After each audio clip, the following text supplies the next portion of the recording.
وہ بڑی حیران کن تھی۔ ڈاکٹر نے کہا آپ کی بیوی کو کوئی مسئلہ نہیں، لگتا ہے کوئی پریشانی ہو گئی ہے، آپ بس ان کا خیال رکھیں۔ میں اسے گھر لے کر آیا مگر اس کی حالت نہیں سنبھلی۔ تھوڑی ہی دیر کے بعد اس کے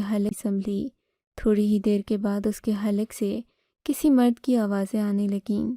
ایسے لگا جیسے میری بیوی نہیں بلکہ اس کے اندر سے ایک آدمی بول رہا ہے۔ میں تو حیران تھا۔ آج سے پہلے ان باتوں پر میں یقین نہیں رکھتا تھا، لیکن آج جب میں نے اپنی آنکھوں سے دیکھا تو میں بہت پریشان ہو گیا تھا۔ میری اماں بولیں، میں اسی لیے تم دونوں سے کہتی تھی کہ رات گئے تک چھت پر نہ جا کر بیٹھا کرو، پر تم لوگ میری بات کہاں سنتے ہو۔ تمہاری بیوی کو آسیب ہو گیا ہے۔ اماں کی یہ باتیں بہت ڈراؤنی لگتی تھی مجھے، لیکن پھر رفتہ رفتہ میری بیوی اس آسیب کے زیر اثر چلی گئی۔ اب تو وہ آسیب باقاعدہ مجھ سے باتیں بھی کرنے لگا تھا، مجھے بھی جیسے اس کی عادت ہونے لگی تھی۔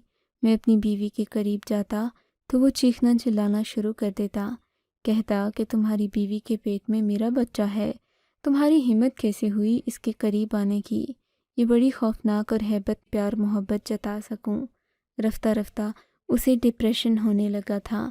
وہ یہ سمجھنے لگی کہ شاید میں اس سے نفرت کرتا ہوں، پر ایسا نہیں تھا۔ رفتہ رفتہ آسیب کا اثر بڑھتا جا رہا تھا۔ پھر ایک دن وہ ہوا جو میں نے سوچا بھی نہیں تھا۔ میں نے اپنی بیوی کے لیے ایک مولوی صاحب کو بلانے کی کوشش کی۔ اس دن گھر میں بہت ساری چیزیں ٹوٹیں اور ایک عجیب سا کوہرام برپا تھا۔ اس جن نے میری بیوی کی جان لے لی اور مجھ پر ہنسنے لگا، بولا کہ اب تجھے اپنی آدھی دولت اس کے جنازے پر لٹانی ہے، ورنہ میں تجھے بھی نہیں چھوڑوں گا۔ تو نے میرے بچے کو اس دنیا میں آنے سے پہلے ہی مجھ سے دور کر دیا، اب میں تیری ایک ایک چیز کو تباہ کروں گا۔ اگر تو نے اپنی دولت خود نہیں چھوڑی تو میں تجھ سے حساب لوں گا، ایک ایک پائی کا حساب، اور تجھے اس گھر سے بے گھر کروں گا۔ یہ عجیب سی بات تھی، شاید آپ بھی میری بات پر یقین نہیں کریں گی۔ اس گھر سے بے گھر کروں گا، یہ عجیب سی بات تھی، شاید آپ بھی میری بات پر یقین نہیں کریں گی، لیکن میرے ساتھ یہ ہو چکا ہے، اور میں پہلے جو کسی چیز پر یقین نہیں رکھتا تھا، اب اس سب چنگل میں پھنس کر بہت بے یقین سا ہو گیا ہوں۔ مجھے اپنا آپ پاگل لگنے لگا ہے۔ میں نے سوچا کہ اپنی دولت لٹانے کی بجائے میں کسی غریب کی مدد کر دوں تو میرے لیے زندگی بھر کا سکون بن جائے گا، اور شاید اس مصیبت سے بھی میری جان چھوٹ جائے۔ یہ تو اب میری بھی جان لینے کے در پہ ہے۔ اس آدمی کی دکھ بھری کہانی سن کر میں سوچنے لگی کہ کہیں یہ جھوٹ تو نہیں بول رہا، کیونکہ اس کی باتوں میں کوئی سچائی لگتی نہیں تھی۔ پر جب اس نے اگلے ہفتے مجھے گھر کی چابیاں دیں تو مجھے یقین ہو گیا کہ ہاں، یہ آدمی سچ ہی بول رہا ہے، ورنہ کوئی جھوٹ بول کر اتنی بڑی رقم اور اتنے زیادہ پیسے کسی کے حوالے کیوں کرے گا۔ مجھے خوشی نہیں ہے کہ وہ کنگال اور میں امیر و کبیر بن گئی ہوں، لیکن کہتے ہیں کہ جب قدرت آپ کے لیے کسی چیز کا بندوبست کرتی ہے تو پھر وہ کسی وجہ یا بہانے کو نہیں دیکھتی، بس انسان کی زندگی میں سب کچھ بہتر ہوتا چلا جاتا ہے۔ آپ سب دعا کریں کہ میرا شوہر میرے ساتھ۔ آپ کو اگر یہ کہانی اچھی لگی ہے تو اس ویڈیو کو لائک کیجیے، اور اس طرح کی مزید کہانیاں سننے کے لیے ہمارے چینل کو ضرور سبسکرائب کیجیے۔ کہانی سننے کا شکریہ۔ آپ سے ملاقات ہوگی اگلی ویڈیو میں، تب تک کے لیے اللہ حافظ۔